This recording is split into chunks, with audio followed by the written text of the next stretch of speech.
मेळघाटातील प्रसिद्ध पर्यटन स्थळ सीमाडोह येथे मेळघाट वनश्रमिक सहकारी संस्थेच्या वतीने मेळघाटातील लोकप्रिय अशा व्हॉलीबॉल खेळाचे टूर्नामेंट पार पडले। या टूर्नामेंटमध्ये मेळघाटातील एकूण 40 गावातील 70 संघांनी भाग घेतला होता।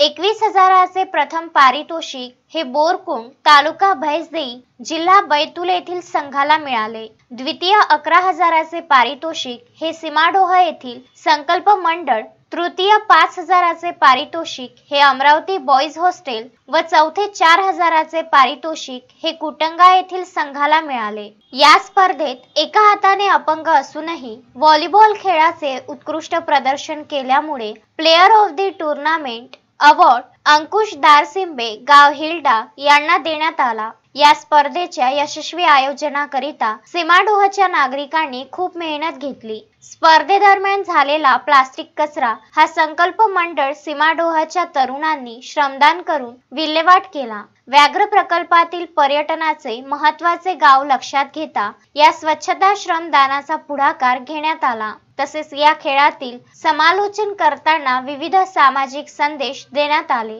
नैसर्गिक शेती मिशन, वनशेती पर्यटन, प्लास्टिक मुक्त सीमाडोह, जागतिक पर्वत दिवस इत्यादी संदेश देण्यात आले। मुख्य आयोजक मेळघाट वनश्रमिक सहकारी संस्थेचे सचिव राजू तनपुरे, सीमाडोहच्या सरपंचा अनिता चिमोटे, सर्व ग्रामपंचायत सदस्य, संकल्प मंडळ सीमाडोह यांनी विशेष सहकार्य केले।